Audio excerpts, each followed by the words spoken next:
네, 오늘은 5번째 시간입니다.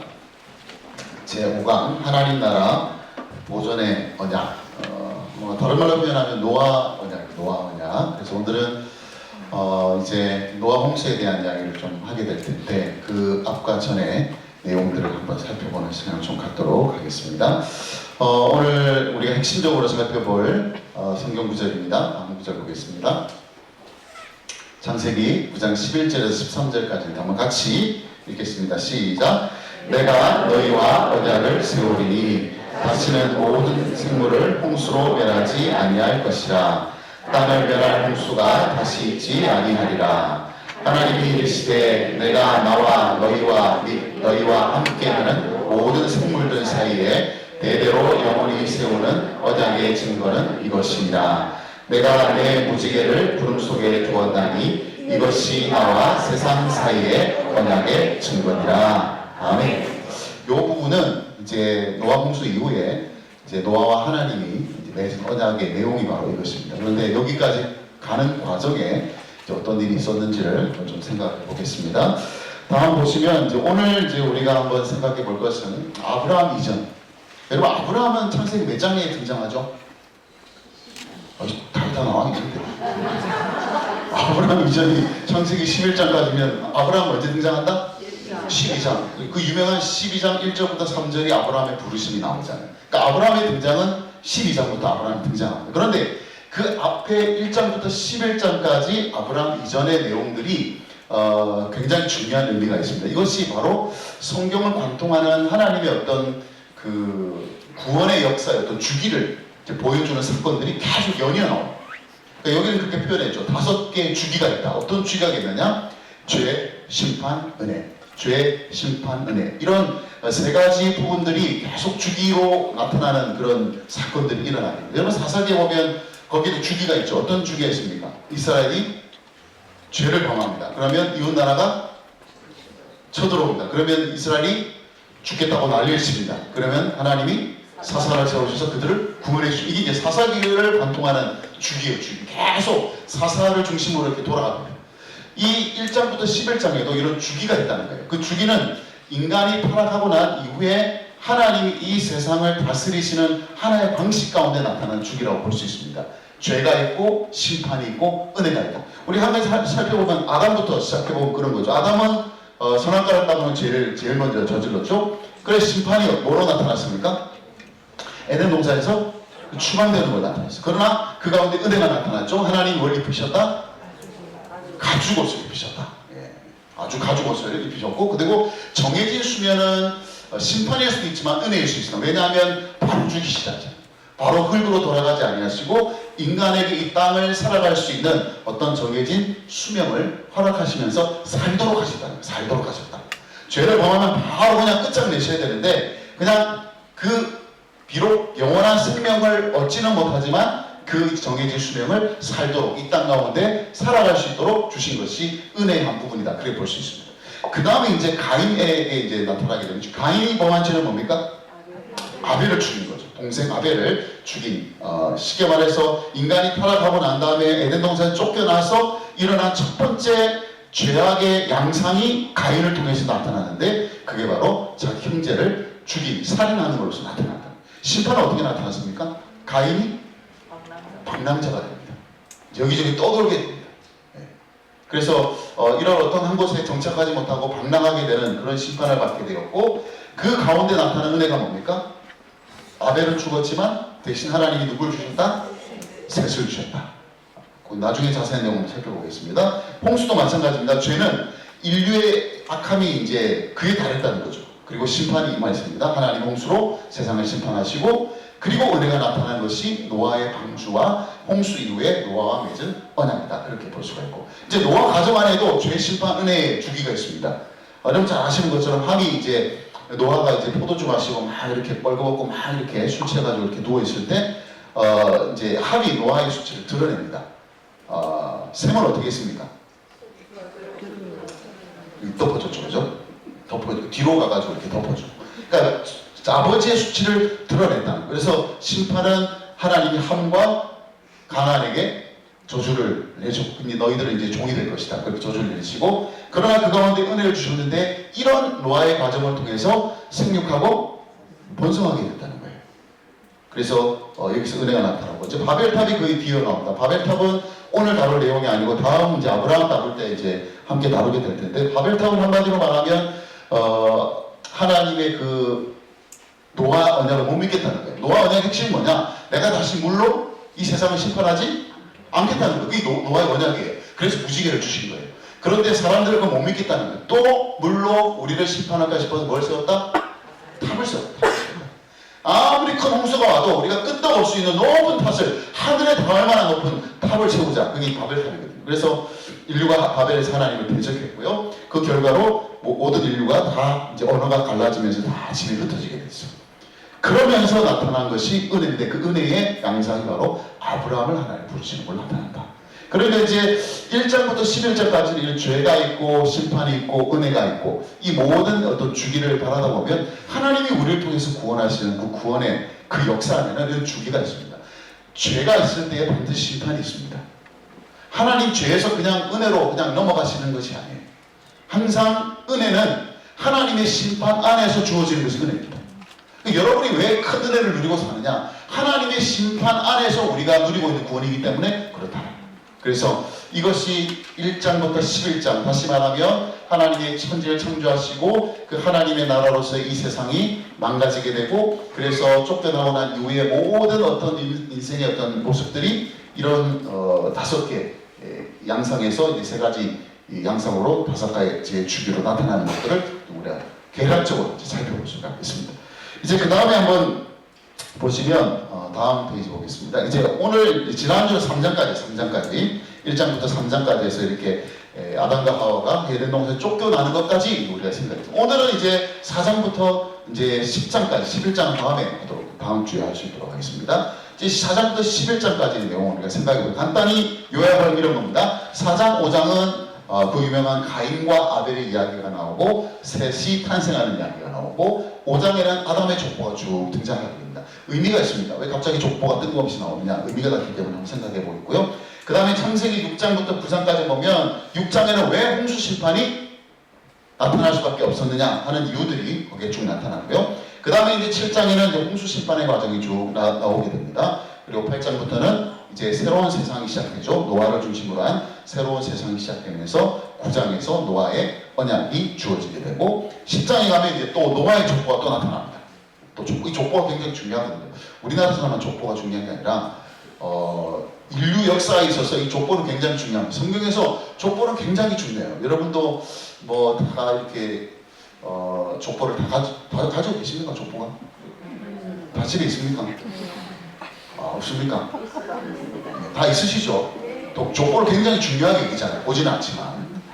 저도 이렇게 저희 집에 족보가 있는 걸 이렇게 된 걸 보긴 봤는데 겉에만 보자 안에 내용도 본 적이 한 번도 없습니다.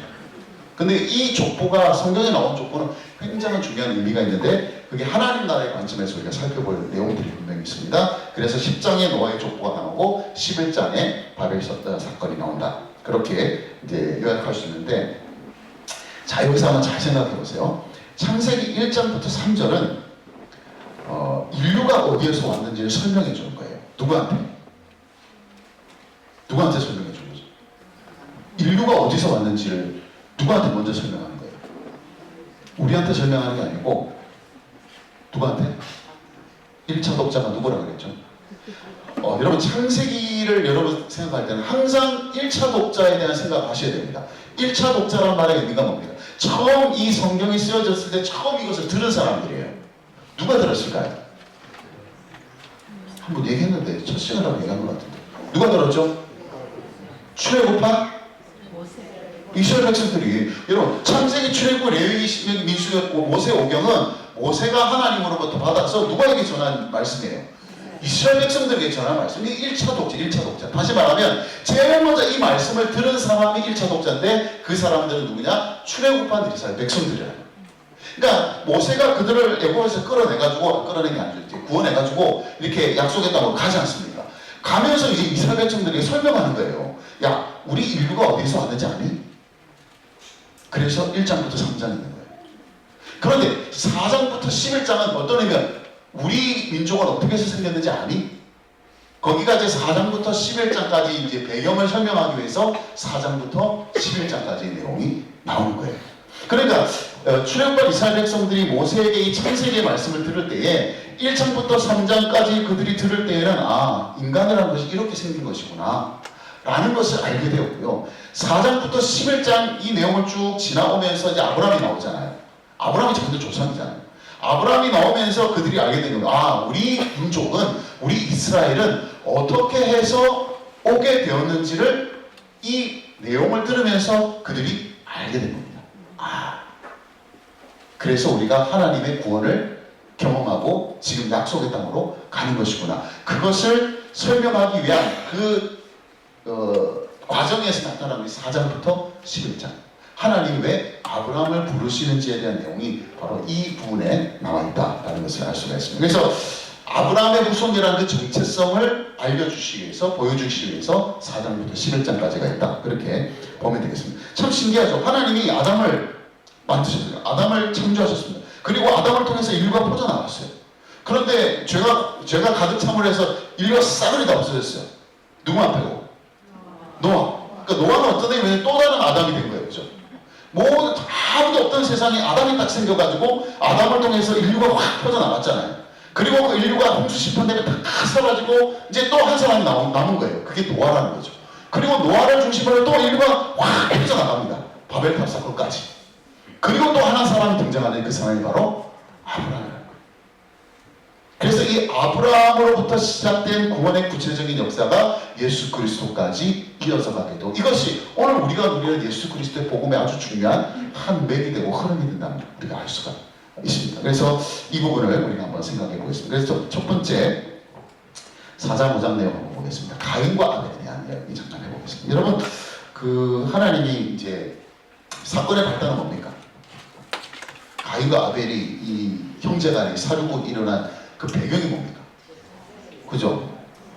둘 다 똑같이 제사를 드리고 제물을 드렸는데 누구 것만 받았다? 아벨의 제물만 받으셨다는 거예요. 이게 가인이 이제 열받은 거죠.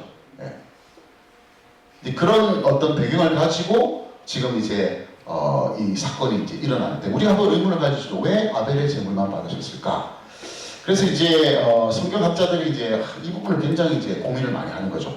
왜냐면 이제 구체적인 정보가 많이 없으니까. 그래서 막 이제 추론을 하고 막 해서 이제 나온 게 5개 정도 해석이 나온 거예요. 첫째, 왜 아벨의 제물만 받으셨는가? 하나님은 농부보다 목자들을 더 좋아하시기 때문이다. 뭐 그렇게 얘기하는 사람도 있고, 또 어떤 사람은 동물의 희생 제물이 식물 제물보다 더 잘 연락된다. 그래서 이런 거 주장하는 사람들이 있잖아요. 이게 피가 나와야, 그죠? 피를 흘리는 제물이었기 때문에 하나님 받으셨다. 그래서 아주 구원의 의미를 막 강조하면서 요 해석을 택하는 그런 학자들도 있고, 세 번째는 뭐냐면 잘 모른다는 거예요. 하나님의 그 연락 기준을 여기에서 우리가 알 수는 없다. 그건 하나님의 신비에 속한 일이다. 그렇게 이야기하는 사람도 있고, 네 번째는 두 형제가 다른 동기로 제물을 드렸다는. 그래서 히브리서 보면 믿음으로 아벨은 이렇게 나옵니다. 그러니까 아벨은 믿음으로 드렸고 가인은 뭔가 다른 동기로 드렸다. 이런 차원에서 해석을 하는 것이고요. 마지막 5번째는 제물의 질과 관계가 있다. 그러니까 아벨이 드린 그 제물은 첫 번째 것을, 그죠? 귀하잖아요. 그 첫 번째 것을 하나님 앞에 드렸는데, 가인은 그냥 대충 자기 이 농사 지은 것 중에 대충 아무거나 드렸다. 그래서 하나님께서 아벨의 것만 받으셨다. 대충 이런 5개의 이제 설명을 이제 하고 있습니다. 그런데 우리가 성경 본문에서 굳이 우리가 찾는다면 왜 가인의 아벨의 제물이 받아들여진 것에 대해서는 성경은 침묵합니다. 왜 하나님이 아벨의 제물만을 받으셨을까? 그것은 우리가 상상에 맡기는 것 같아요. 그런데 왜 가인의 제물을 받지 않으셨을까는 그 내용이 나옵니다. 그게 바로 창세기 4장 7절에 있는 말씀인데, 한번 그 내용을 한번 보겠습니다.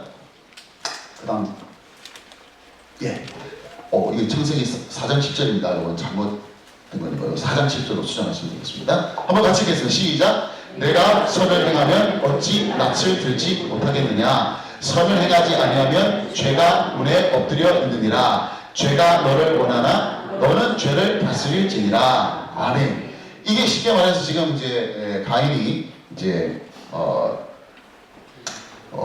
이런 상황 속에서 하나님으로부터 받은 그 내용을 이제 보게 됩니다. 쉽게 말하면 이제 가인이 자기의 재물을 안 바친 것에 대해서 지금 굉장히 조금 이제 열받아 있는 상태라는 걸 알 수가 있습니다. 그리고 앞절에 보면 3절에 보면 5절에 보면 이런 말이 나옵니다. 가인과 그의 재물을 받지 아니하신지라 가인이 몹시 분하여 안색이 변하니 그랬습니다. 그 말은 뭐냐면 이제 원어로 잘 이렇게 실감나게 표현하면 너 왜 째려보냐 이건 왜 째려보냐 이거예요.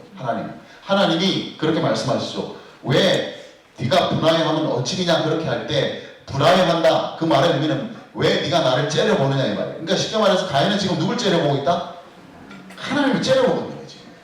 성질이 나니까. 왜 내 거나 안 받느냐는 거예요.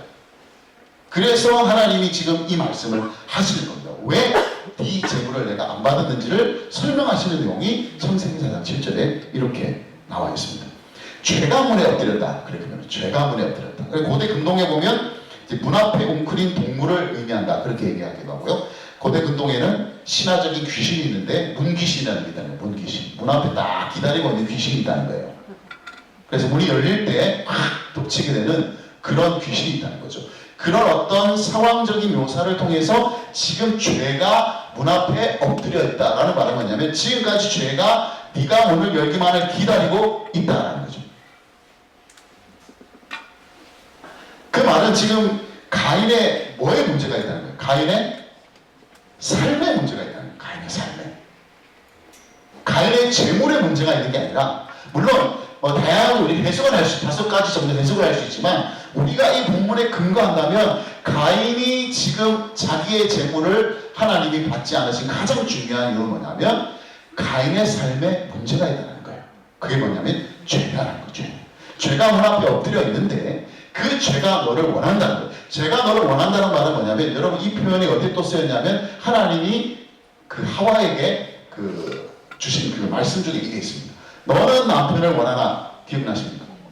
너는 남편을 원하나 남편은 너를 다스릴 것이다. 그렇게 그 말씀이 있어요. 그러니까 그때 뭐라고 제가 설명했습니까? 원한다는 말이 소원한다. 소원이 있다. 소원이 있다. 여자가 남편의 어떤 소원을 가지고 있다. 그 뜻입니다. 그러면 그 원한다는 말의 의미가 이렇게 똑같이 써져 있는데 죄가 너를 원한다는 말은 뭐냐면 죄가 너 안에 소원을 가지고 있다는 거예요. 소원을 가지고 있다. 그건 뭐냐면 죄가 가인을 다스리려고 한다는 거예요. 그래서 하나님이 말씀하시죠. 너는 죄의 다스림이 아니라 너는 죄를 다스려야 하는 사람이 아니냐. 그런데 어땠단 말입니까? 죄의 다스림 아래 있었다. 그래서 너의 재물이 연락되지 않았다. 그렇게 말씀하는 거죠. 그러니까 이제 제가 볼 때는 이 재물이 받아들여지고 받아들이지 않는 가장 중요한 차이점은 뭐냐면 그 드려진 재물이 하나님의 다스림을 반영하고 있느냐. 그러니까 하나님 나라의 관점에서 보자면 그래요. 하나님의 나라의 관점에서 보면 하나님이 다스리는 세상을 살아가는 것인데 하나님의 다스림 아래 살아간다는 말의 의미는 하나님께서 다스리신 이 세상 속에서 그가 하나님의 선을 드러내는 역할을 하게 될 때 다스림 아래 살아가는 겁니다. 반대는 뭡니까? 하나님의 통치를 거부한다, 하나님의 다스림을 거부한다는 말의 의미는 뭐냐면 죄의 다스림 아래 살아간다. 그러니 결국 지금 가인이 드린 재물의 의미는 어떤 의미입니까? 하나님의 다스림을 거부하는 삶의 소산물이다. 그렇게 볼 수 있는 거예요. 그래서 하나님 받을 수 없는 거예요. 하나님이 다스린 것들의 소산물을 하나님이 받으신다. 그런 걸 따지고 보면 아벨에 대해서는 나와 있지 않지만 아벨에 드린 재물은 그 재물이 하나님의 다스림을 반영하는 소산물이었다는 것을 우리가 알 수가 있습니다. 그래서 결국 우리가 선악을 알게 하는 나무의 효력을 우리가 여기서 보는 거예요. 그러니까 3장에서 선악을 알게 하는 나무를 따먹고 4장에서 이제 가인과 아벨의 삶이 나오는데 이 가인과 아벨의 삶을 통해서 선악을 알게 하는 나무의 효력이 이렇게 나타나는 것을 마치 보여주려고 하는 것처럼 가인의 삶에서 아벨의 삶에서 가인의 삶에서는 악이 나오고 아벨의 삶에서는 선이 나오게 되는, 쉽게 말하면 선악을 알게 하는 나무를 따먹은 인간의 결과가 어떻게 이 두 가지 양상으로 나타나는지를 가인과 아벨의 사건을 통해서 보여준다. 그렇게 볼 수가 있는 것이죠. 그래서 이게 굉장히 중요한 문제가 되는 거예요. 이때로부터 하나님의 다스림의 가장 중요한 하나의 상징적인 일이 뭐냐? 그게 바로 예배였다. 예배. 신기하지 않습니까? 여러분, 아담과 하와가 딱 에덴 동산 쫓겨나서 이제 인류가 막 이제 퍼져나가기 시작하는데, 그런 가운데서 뭐가 있었다는 거예요? 예배가 있었다는 거죠. 제사가 있었다는 거예요. 그때부터. 그 제사라는 말의 의미는 뭐냐면, 하나님이 이 세상을 다스리는 이 세상의 왕이심을 인간이 표현하고 인간이 드러낼 수 있는 하나님의 방식이 바로 예배였다는 거죠. 그러니까 그 예배는 항상 무엇을 반영하고 있어야 되느냐? 하나님이 나를 다스리고 있다는 것을 반영하는 것이 예배여야 한다. 여러분, 이 예배의 의미는 그때나 지금이나 똑같잖아요. 그죠? 우리가 하나님을 예배하는 이유는, 우리가 주일날 예배하는 이유는 하나님이 나를 다스리고 계심을 우리가 인정하고 고백하고 그분을 왕으로 찬양하고 그분을 왕으로 인정하고 우리는 그분을 왕으로서 우리가 순종하며 살아가는 그 삶의 모든 것들이 이 예배에 녹아져 있다면, 이것은 인류가 타락하고 그래서 쫓겨난 이후에 일어난 모든 삶 가운데 가장 핵심적인 부분이 뭐냐면 바로 예배를 통해서 하나님의 다스림을 드러내는 것. 그러니까 가인은 실패했다는 것, 아벨은 드려졌다는 것. 그래서 이것이 오늘 신약에서 연결되어 있는 것이 로마서 12장 1절의 말씀 한번 같이 가보겠습니다. 자, 보십시오. 한번 같이 읽겠습니다. 시작. 그러므로 형제들아, 내가 하나님의 모든 자비하심으로 너희를 권하노니 너희 몸을 하나님이 기뻐하시는 거룩한 산 제물로 드리라. 이는 너희가 드릴 영적 예배니라. 아멘. 즉, 이 가인과 아벨에는 제물이 따로 있었어요. 그죠? 제물이 따로 있었습니다. 가인과 아벨만 제물이 따로 있었던 것이 아니라 이스라엘 백성들도 제물이 따로 있었어요. 양을 드리기도 하고 염소를 드리기도 하고 비둘기를 드리기도 하고 각종 여러 제물을 다 가지고 예배를 드렸습니다. 그런데 오늘날 우리에게 가장 중요한 예배의 제물은 뭐냐면 너희 몸을 하나님이 기뻐하시는 거룩한 산 제물로 드리라. 너희 몸을 드리라는 말은 너의 삶을 드리라는 거예요. 너희 몸으로 살았던 모든 것들이 하나님 앞에 드려지는 제물이 되도록 하라. 이것이 너희가 드릴 영적 예배다. 그렇게 말씀하시는, 결국 그것입니다. 하나님과 인간이 결국 하나님의 통치를 받는 인간의 가장 핵심적인 행위가 바로 예배다. 제물을 드리는 것이다. 그렇게 본다면 에덴 동산에서 쫓겨난 다음 제일 처음에 일어났던 사건이 가인과 아벨의 사건으로부터 시작된다는 그런 데서 굉장히 의미가 있습니다. 그래서 여러분 그런 막 의문을 가진 적 있잖아요. 막 가인과 아벨이 이제 아벨이 죽고 가인이 남았는데 가인이 그런 얘기합니다. 너 이제 방랑하는 자가 될 것이다. 그러니까 내가 이렇게 방랑하다가 누가 나를 만나서 저를 죽이면 어떻게 합니까? 이렇게 하나님 공소하거든요. 그러면 아니 가인과 아벨밖에 없는데 만날 사람이 도대체 누가 있나? 그런 의문을 가지시는 분이 계셔요. 여러분, 창세기는 완벽한 역사책이 아니니까 모든 걸 꼼꼼하게 순서대로 시간대로 다 기록한 역사책도 아니고, 창세기는 모든 과학적인 사실 현상들을 다 그렇게 정확하게 기록하는 과학책도 아니고, 이 창세기를 비롯한 이 성경은 그 성경을 읽는 사람들에게 꼭 필요한 것을 주시기 때문에, 그래서 우리가 다 알 수 없는 생략된 것들이 굉장히 많다는 거예요. 그래서 여기 4장에도 보면 그런 얘기가 나옵니다. 이게 세월이 지난 후에 3절, 4장 3절에 보면 나중에 확인해 보십시오. 4장 3절에 보면 세월이 지난 후에, 세월이 지난 후에, 그러니까 이 세월이 지난 후가 어느 정도 세월인지는 아무도 몰라요. 그래서 그 사이에 어떻게 인류가 퍼져나갔는지 우리가 확인할 수도 없고, 그래서 이미 가인과 아벨이 이 사건이 일어났을 그 당시에는 사람들이 많이 퍼져 있었을 것이다 라는 추측만 가능할 뿐이다. 그러니까 괜히 그런 고민을 하지 않으실 필요가 있습니다. 가인과 아벨만 없는데 어디서 또 사람을 만나느냐, 가인의 아내는 도대체 어디서 왔느냐, 뭐 이렇게 굉장히 궁금해 하시는 게 많은데, 얼마든지 이 모든 상황 속에서 하나님께서 이제 보여주시고자 하는 핵심, 요거를 보여주셔야 됩니까? 결국 출애굽한 이스라엘 백성들의 가장 중심적인 행위가 뭡니까? 예배잖아요. 예배. 알고 보면 출애굽한 이스라엘 백성들도 시내산에서 뭘 받았어요? 십계명 받고 또 뭐예요? 성막을 만들어요. 성막을 만들어. 왜 성막을 만들어요? 지금 가나안 가기도 바쁜데. 예배. 보여주신 거예요. 이스라엘 백성들이 그 생각 안 하겠습니까? 지금 이 갈 길도 바쁜데 뭐 이렇게 뭐 성막을 만들라 하고 뭐 여기서 뭘 제사를 드리려 하고, 왜? 이 창세기를 쭉 보면서 그들이 깨달아야 했던 중요한 한 가지가 하나님이 우리의 왕이시고 하나님이 우리의 유일한 하나님이신 것을 우리가 드러내는 행위가 바로 예배나라예요. 그래서 이런 것이 결국 가인과 아벨의 사건을 통해서 우리에게 주고자 하는 그런 내용이고, 중요한 건 뭐냐면 이것을 기점으로 해서 왕국이 뚜렷하게 이렇게 나눠지기 시작합니다. 그 다음 페이지 한번 보겠습니다. 여기서 뚜렷하게 나타난 두 왕국이 있습니다. 첫째는 여기서 이제 족보가 중요하다는 말의 의미가 뭐냐면 이 족보는 두 나라의 대립을 보여주는 것이기 때문에 중요하다는 거예요.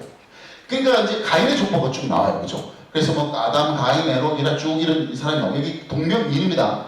여기 에녹도 있고, 그죠? 라멕도 있나요? 그죠? 같은 사람 아닙니다. 다른 사람이에요. 그래서 다른 족보에 속해 있는 사람이에요. 그래서 가인의 족보는 이렇게 쭉 이어지다가 이제 야발, 유발, 두발, 가인 이렇게 또 나눠지게 되고, 셋의 족보는 아담, 셋, 에녹이 쭉 내려오다가 셈, 함, 야벳으로 이제 나타나게 되고, 그래서 똑같이 아담으로 출발했습니다. 그죠? 아담으로 출발했는데 아담이 대리 통치자로서 하나님의 나라의 다스림에 가장 중요한 대리 통치자의 역할을 하지 못함으로 인하여서 아담 이후에 두 왕국이 분리되는 것처럼 보이는 거예요. 그죠? 하나는 하나님을 거스리는 세력, 하나는 하나님의 다스림 아래 살아가는 세력. 이렇게 지금 나눠지게 돼요. 그럼 이 내용을 읽고 있던 출애굽한 이스라엘 백성들은 자기들이 어디에 속해 있다는 걸 지금 확인하는 겁니까? 그렇죠. 여기 속해 있다는 거죠. 우리는 하나님 나라에 속해 있는 사람들이다. 그러니까 이 내용은 굉장히 중요하죠. 이스라엘 백성들에게서 우리는 하나님 나라의 백성들이라는 정체성을 아담에서부터 자기들은 이어져 내려오고 있다는 것을 확인합니다. 그래서 이 부분이 사실은 이제 중요한 것 같아요. 그 다음 페이지 한번 보시면 또 구체적으로 보면 이런 겁니다. 이제 가인과 아벨, 요압과 이랬습니다. 공통점은 둘 다 제물을 드려야 했다는 거죠. 가인도 제물을 드려야 했고 아벨도 제물을 드려야 했어요. 그 이유는 뭐냐? 그 의미는 뭐냐? 이 두 사람은 하나님의 다스림을 받는 존재라는 거예요. 누군가의 제물을 드린다는 것은 다스림을 받는다는 거예요. 제물을 드린다는 것의 의미예요. 다스림을 받는다는 거예요. 그러니까 가인도 아벨도 다 하나님의 다스림을 받는 존재라는 거예요. 그런데 이 제물을 드림으로 해서 나눠지게 되는 거예요. 어떻게 나눠집니까? 가인은 죄 가운데 죄의 지배를 받음으로, 죄의 다스림을 받음으로 인하여서 하나님을 다스림을 거부하는 삶으로 나타나게 되는 거예요. 아벨의 제물이 받아들여졌다는 것은 아벨이 결국 제물의 그 의미대로 하나님의 다스림을 받는 존재로서 살았다는 것을 우리가 보게 되는 거예요. 그 중요한 건 뭡니까? 아벨은 여기서 끝나버렸잖아요. 끝나잖아요. 아벨은 지금 계보를 이을 게 없잖아요. 그죠? 그래서 누가 나오는 겁니까? 셋이 나오는 거예요. 셋. 그러니까 아벨의 계보가 여기서 끝이 나지 않게 하시기 위해서 하나님이 다시 셋이라는 아들을 주셨다. 셋. 그래서 가인의 계보와 셋의 계보가 나눠지게 된다. 그래서 가인의 후예들은 쉽게 말하면 이제 어떻게 발전해 나가냐면 이제 에녹 시대에 이제 뭘 쌌습니까? 에녹성을 쌌습니다. 에녹성. 성을 쌓았다는 말의 의미는 하나님을 불신하고 대적하는 상징물로서 성을 쌓기 시작하다. 자기 자신을 스스로 보호하고 스스로를 다스리려고 하는 그런 상징물이 뭐냐면 성이었어요. 그래서 에녹성을 짓게 되었고, 그 다음에 이제 아까 나왔던 세 아들이죠. 야발, 유발, 두발, 가인. 다 야발은 목축의 신의 조상, 유발은 음악의 조상, 그 다음에 두발, 가인은 각종 기구를 철과 이런 걸로 기구 만드는 그런 조상으로 알려져 있는데, 근데 이것은 지금 문화가 발생했다는 거예요. 문화가 발생했는데 그 문화가 결국 어떤 문화? 하나님의 다스림을 반영하는 문화가 아니라 스스로를 드러내고 스스로의 만족을 위해서 그렇게 사용하게 되는 문화, 다시 말하면 타락한 문화가 발생하게 된다. 그래서 오늘도 이 시대 보면 문화전쟁이라고 얘기하잖아요. 이 문화전쟁이라는 말의 의미가 이게 갑자기 생긴 게 아니에요. 원래 첫 이 타락 이후에부터 인류 가운데서 이 문화적인 이런 이 갈라짐이 이 두 왕국, 뚜렷하게 대립하는 두 왕국 때문에 일어나게 된 일이다. 그렇게 볼 수가 있고, 그 다음에 이제 아까 말한 것처럼 아벨이 죽고 난 다음에 그 대신 셋을 하나님 주셨고, 셋이 출생함으로 해서 가인과 맞서는 하나님의 사람들이 시작하게 되었다. 그리고 그가 낳은 에노스 때에 사람들이 여호와의 이름을 부르기 시작했다. 그러니까 여호와의 이름 부르다는 말은 확실하죠. 이 계보에 속한 사람들은 이제 하나님의 다스림 아래 살아가는 하나님의 백성으로서의 길을 걸어가기 시작했다. 그런 뜻입니다. 자, 그 다음에 한번 보겠습니다. 이제 그런데 이제 이렇게 두 족보를 해서 다 퍼져나가다가 이제 홍수라는 이제 심판을 맞이하게 됩니다. 홍수가 왜 일어나게 되느냐? 성경에서 이제 난제가 많습니다. 해석하기 어려움이 굉장히 많은데 그 난제 중에 하나가 뭐냐? 바로 요거예요. 하나님의 아들과 사람의 딸들이 결혼했다. 하나님의 아들들이 사람의 딸들을 취했다. 그래가지고 이제 쉽게 말해서 어떻게 됐냐? 죄가 세상에 가득하게 됐다. 이제 그렇게 이제 나가는 겁니다. 타락의 결과에 온 세상에 죄가 가득했고 사람 안에 가득했다는 말은 뭡니까? 성경에 보면 사람들이 항상 생각하는 것이 뭐하다? 그 계획이 다 악하다. 그러니까 사람 안에도 악하고 이 세상도 악으로 가득 차고 도무지 하나님 그냥 내버려 두실 수 없는 그 죄가 충만한 상태. 그 상태의 원인으로 작용한 것이 뭐냐면 하나님의 아들과 사람의 딸이 쉽게 말해서 결혼했다, 취했다. 그런 이야기가 나옵니다. 이게 도대체 무슨 이야기일까? 하나님의 아들들은 도대체 누구? 그리고 사람의 딸은 도대체 누구?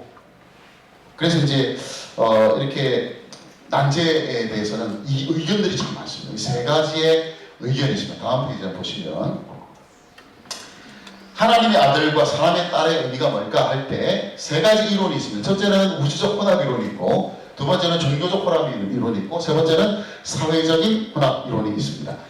우주적 혼합 이론은 뭡니까? 하나님의 아들은 누구라는 거예요? 천사들이라는 거예요. 그리고 사람의 딸들은 인간이라는 거예요. 그러니까 천사와 인간하고 결합해서 쉽게 말해서 이렇게 용사들도 나오고 막 이렇게 나왔다는 거예요. 그래서 이제 이거는 이제 사실 이걸 그렇게 많이 지지하지는 않습니다. 왜냐하면 이거는 제가 볼 때는 이 지구상에 이렇게 많은 신화들 중에 이런 게 많잖아요. 특히 그리스 신화에 보면 제우스가 이 짓을 잘해서 아니죠. 제우스가 참 밑으로 내려와가지고 어떤 여자하고 막 해가지고 그렇게 나온 게 헤라클레스도 있고 별의별 많잖아요. 근데 이 천사와 인간이 그렇게 될 이유가 없다는 거예요. 이유가 없다는 거예요. 그리고 천사는 장가도 아니고 하고 천사라는 존재 자체는 인간은 완전 다릅니다. 그래서 거기서 뭔가 이렇게 결합해서 뭐가 나왔다는 거는 받아들여지기 힘든 이론으로 이렇게 알려집니다. 두 번째는 종교적 혼합 이론인데 이게 이제 사실 전통적인 기독교 안에서 많이 받아들여지는 거죠. 하나님의 아들들은 경건한 셋 족속들이다. 그러니까 셋의 족보이잖아요. 그 족보에 해당하는 사람들이 하나님의 아들들이고 사람의 딸들은 세속적으로 흘러갔던 가인의 족속들이다. 이게 이제 둘이 섞이기 시작하면서 죄가 세상 가운데 더 강하게 나타난다. 그렇게 주장을 합니다. 맞는 것 같으면서도 그렇게 근거가 그렇게 많지는 않아요. 우리가 이렇게 해석할 뿐입니다. 그리고 마지막으로 나온 게 뭐냐면 사회적 혼합 이론입니다. 그래서 하나님의 아들들은 독재적인 귀족 남성이다. 그러니까 이제 이거는 왜 이런 얘기를 많이 하면 고대 금동에서 이제 신의 아들들이란 표현이 그 힘 있는 권력자를 상징한다는 거예요. 왕이나 정치가나 귀족이나 권력가들을 지칭할 때 신의 아들들처럼 그렇게 표현한다는 거예요. 그러니까 그렇게 어떤 그 힘을 가지게 된 사람들이, 남자들이 아름다운 평민 여성이란 말은 무슨 뜻이냐면 그냥 힘 있는 사람들이 일부 일처제가 아니라 이제 여러 아름다운 여자들을 취하기 시작한다는 거예요.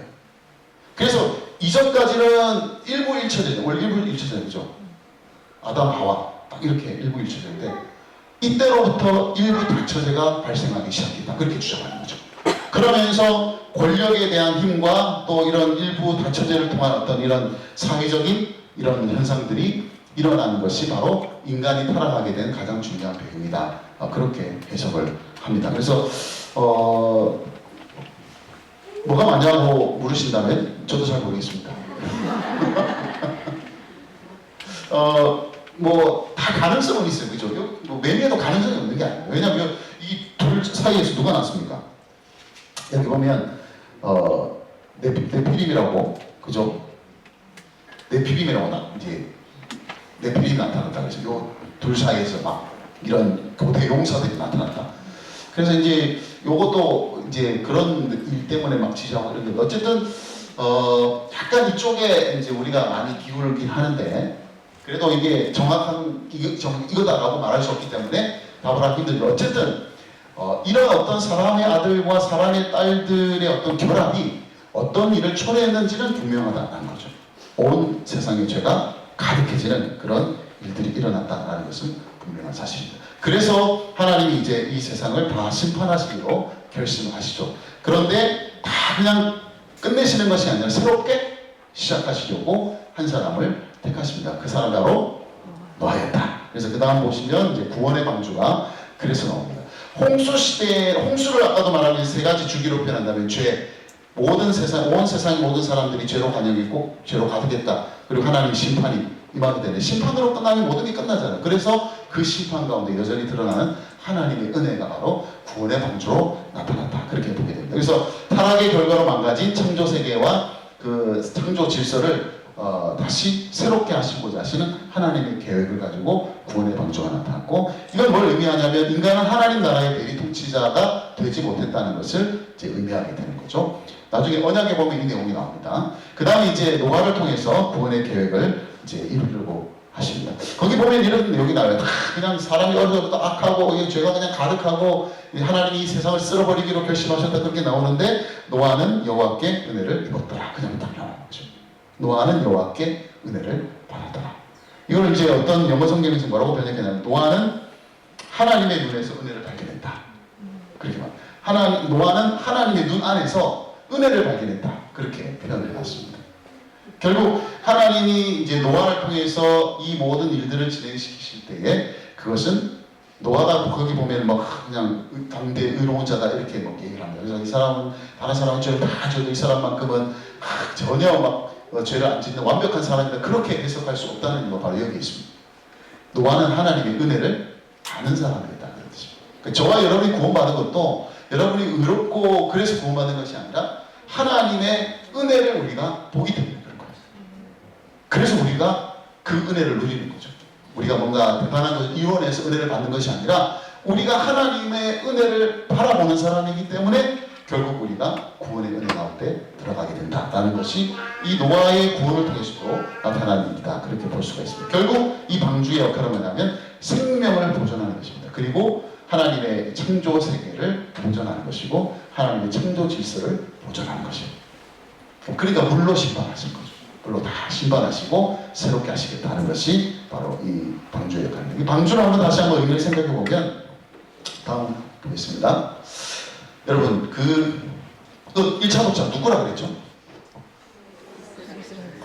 이거 뭐 한 20분밖에 안 되는데 벌써 1차 독자가 누구다?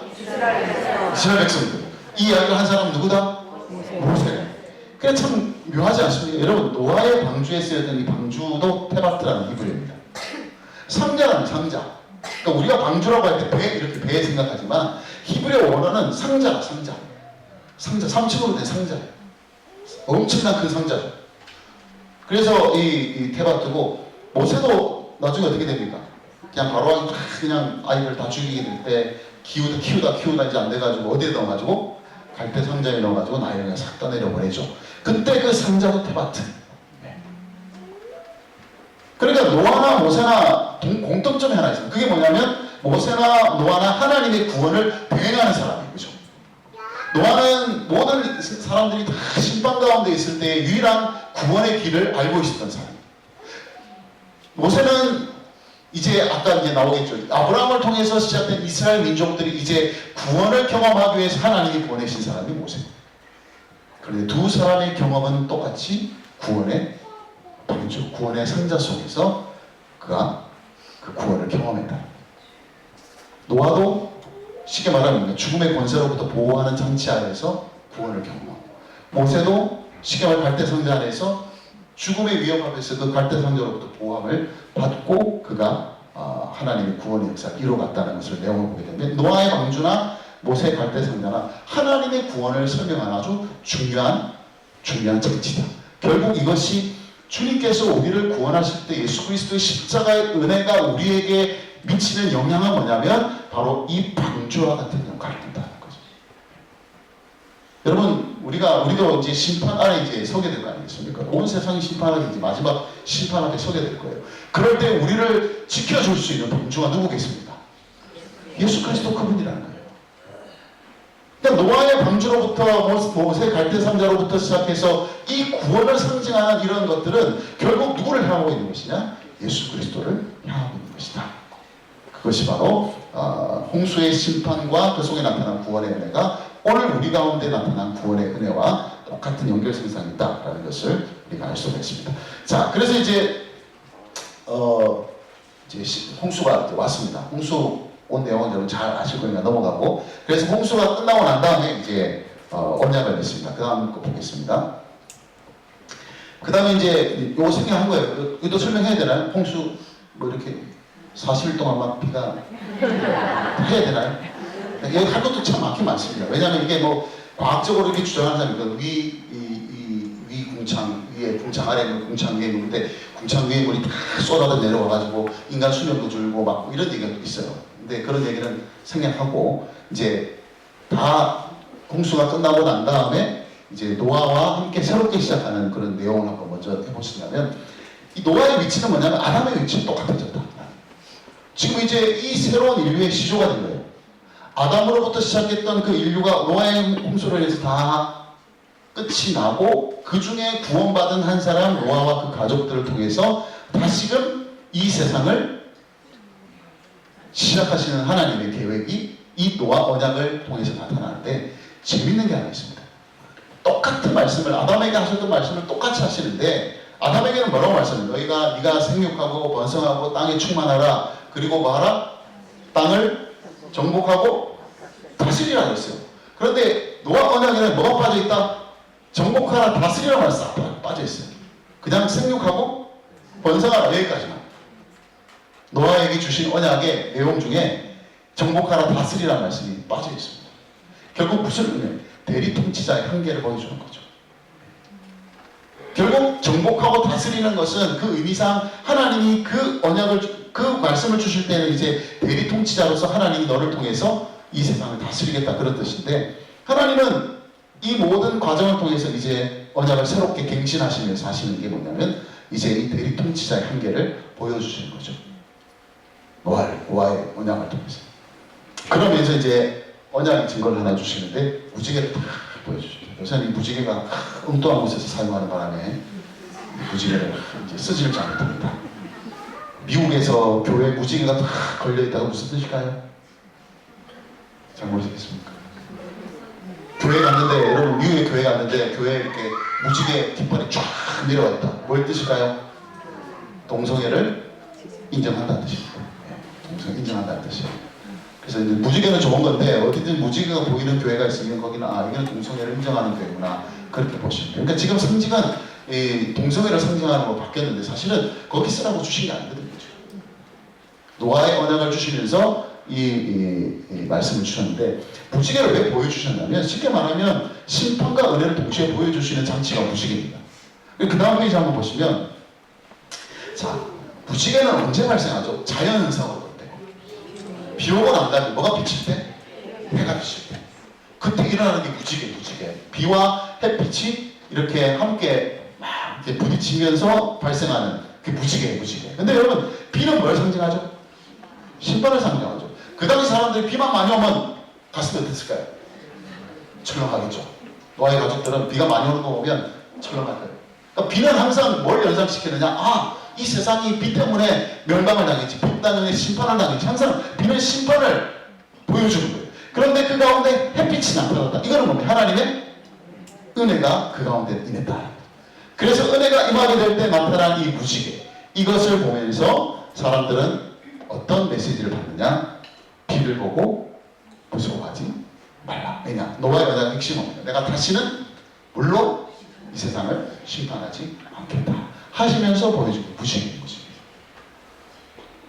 다음 시간에 보겠지만, 바벨탑 사건의 가장 중요한 문제점이 뭐냐면, 무지개를 보여주시면서 한 게 뭐냐면, 자, 너희들 이제 죄 때문에 심판받았지? 그런 내가 심판으로 끝내지 않고 너희들에게 은혜를 주셔서 구원의 방주를 허락해서 새로운 세상을 다시 시작했지? 자, 그러면 이제 무지개를 보여줄 테니까 내가 다시는 물로 심판하지 않겠다는 이 약속을 이 무지개를 보고 믿어야 돼.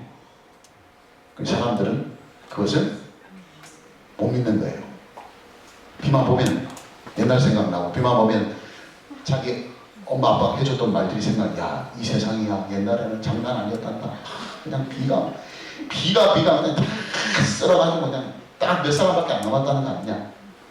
그러면 그렇게 전해진 이야기가 와 이거 우리 때 비 오면 어떡하지? 자기들이 잘못하면서 죄를 지으면서도 아이고 우리가 살다가 하나님 또 그 비를 주셔가지고 우리 막 쓸어버리면 어떻게 하지? 그렇게 하다가 만들어진 게 바벨탑이라. 다시는 물로 우리가 심판받지 말자. 물로 우리가 죽는 일은 멸망당한 일이 없도록 하자. 그래서 여기 바벨탑. 그런데 노아의 언약을 통해서 주신 것은 바로 하나님의 심판 속에 나타난 하나님의 은혜를 보여주는 것이 바로 노아의 언약이고 그 중심에 부지기가 있다라는 것을 우리가 보게 됩니다. 이제 여기까지 오늘 우리가 성경은 4장부터 11장까지 10장까지만 우리가 한 겁니다. 이제 다음 주에 이제 10장 11장을 간단히 살펴보고 아브라함으로 이제 넘어가게 될 텐데 중요한 건 오늘 그 말씀의 제목이죠. 5강 하나님 나라의 보존의 언약이다. 하나님이 비록 이 죄 때문에 하나님의 나라가 엉망진창이 되었지만 하나님은 결코 하나님이 창조하신 세상과 이 질서를 포기하지 아니하시고 하나님은 계속 심판을 통해서 이 세상을 하나님의 다스림 가운데 이끌어 가시려고 하는데 심판을 통해서만 이끌어 가시는 것이 아니라 동시에 뭐를? 은혜를 통해서. 그래서 중요한 원리가 나타납니다. 하나님의 그 성품을 우리가 두 가지로 얘기하죠. 첫째 뭐? 심판은 뭐냐면 하나님의 공의를 말하죠. 공의. 은혜는 뭡니까? 하나님의 사랑이죠. 그래서 우리가 누리게 되는 하나님의 구원의 모든 역사 속에서 하나님이 자신의 성품대로 역사하시는 그 일들이 쭉 일어나게 되는데 하나님이 결국 심판하실 수밖에 없는 공의 하나님이시지만 그렇게 공의로 이 세상을 통치하시려고 하시지만 결국 그 가장 중요한 과정에서 나타나는 것이 바로 은혜다. 결국 우리가 마지막 심판 때 경험하게 되는 나라는 단지 공의의 나라가 아니라 그 공의 가운데 나타난 은혜가 다스리는 나라가 우리가 살아가게 될 나라다라는 것을 우리가 생각해 보면서 이렇게 정리를 해볼 수 있겠습니다. 그래서 이제 마지막으로 우리가 함께 기도하면서 이 내용을 한번 정리하면서 기도하기를 원하는데 결국 그런 것입니다. 우리가 누린 구원이 결국 아까 1차 독자가 이스라엘 백성들 2차 독자가 누굽니까?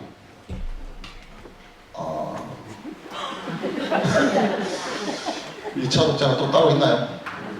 2차 독자가 나죠, 나. 1차 독자가 출애굽한 이스라엘 백성이라면 2차 독자는 나요. 이제 우리가 이걸 읽는 거예요. 그걸 읽었을 때 우리도 동일하죠. 우리도 똑같은 심판과 죄와 심판 아래 있을 사람이지만 그 가운데 나타난 은혜 때문에 하나님의 자녀가 되고 하나님의 백성들이 살아가고 있습니다. 그래서 이 은혜 앞에서 우리가 늘 우리 마음 가운데 하나님이 우리를 다스리고 하실 때에 그 하나님의 다스림이라는 것은 하나님의 공의 앞에 우리가 엎드리는 것이고 비록 우리가 그 공의 앞에 때로는 실패하고 실수하고 넘어지지만 그럼에도 불구하고 하나님의 은혜가 우리를 또 다시금 일으켜 세우시는 그 모든 과정을 통해 살아가는 것이 하나님 나라의 백성의 삶이다 라는 것들을 우리가 한번 생각해 보면서 오늘도 우리가 살아가는 순간순간이 그런 하나님의 공의와 사랑 앞에서 하나님의 그 심판하시는 그 무서운 가운데서도 나타나게 되는 그 무지개와 같은 하나님의 놀라운 은혜 앞에서 우리가 늘 감사하고 그 구원의 깊은 은혜 속에서 살아갈 수 있도록 이 시간 한번 같이 한 목소리로 기도하겠습니다.